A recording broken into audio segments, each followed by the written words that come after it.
Merhaba.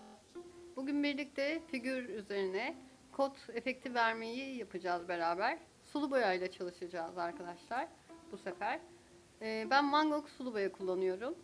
Bu gördüğünüz sulu boya gayet güzel bir sulu boya. Ben çok kullandığım için bu şekle geldi. Evet, şimdi başlıyorum. Hızlı bir şekilde yapmak istiyorum. Bir tane fan art fırçamla, şöyle ince uçlu bir fırçamla öncelikle şu gördüğünüz şekli sulandırıyorum arkadaşlar. Aşağıya kadar yeterince sulandığına emin olmam lazım. Yalnız çok fazla suyu harcamayalım. Yani çok fazla su kullanmayalım. Yani kağıdı çok fazla ıslatmayalım ama şöyle hafif ıslatacak şekle getirelim. Ondan sonra bu gördüğünüz açık mavi ile buradan bir çizgi çekiyorum. Hemen suyumla bu çizgiyi dağıtıyorum.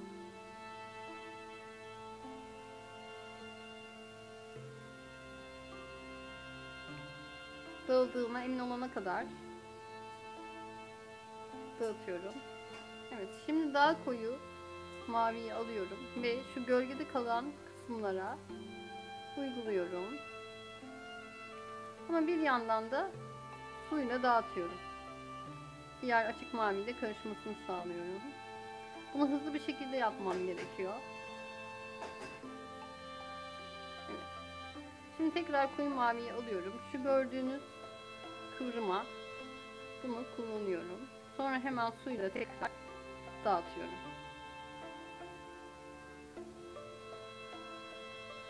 Tekrar maviyi alıyorum. Aslında bu şekilde anlatmam bile gerekmiyor. Görüyorsunuz çünkü ne yaptığımı. Ama ince detayları size vermek istiyorum.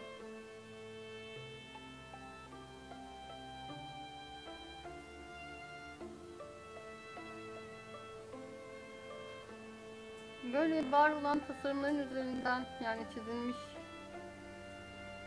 modellerin üzerinden yaparsanız sizin için alıştırmalar daha verimli olur. Çünkü baştan çizip bununla uğraşmaktansa çizilmiş olan figürlerin üzerinde boyamanız daha hızlı etki gösterir sizin için, çalışmalarınız için. Yani alıştırma sonuçta yapıyoruz şu an.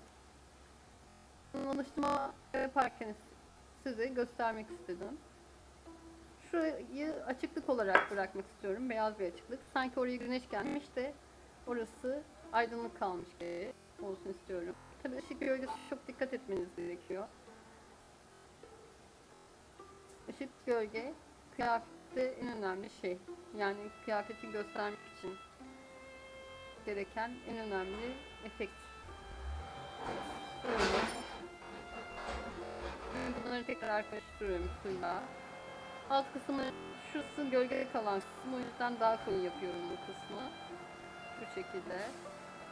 Ve yine dağıtıyorum.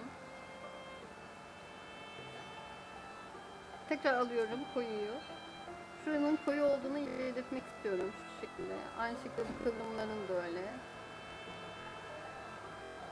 Ve dağıtıyorum tekrar.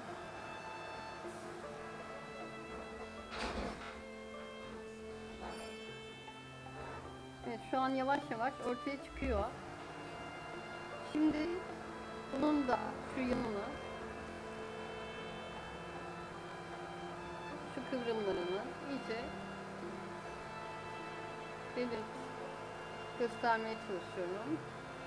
Biraz taştı ama sorun değil. Zaten burada amaç nasıl bir kot efekti vereceğimizi göstermek. O yüzden dağılabilir. Dağıtmamaya çalışın. Şu yana da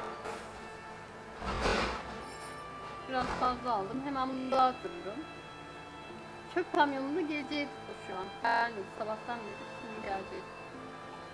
Annesi. Bunları birazdan vereceğim.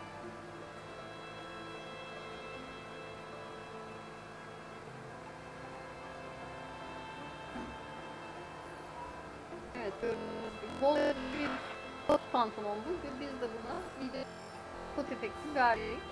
Evet, son hali bu. Bunun kurumasını beklemek gerekiyor. Kuruduktan sonra iyice ortaya çıkacak. Ben size şöyle göstereyim.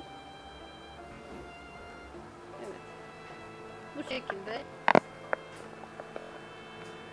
kot efekti verdik resmimize. Bu kuruyunca daha güzel olacak arkadaşlar. Kurumasını bekleyin kendinizinkini.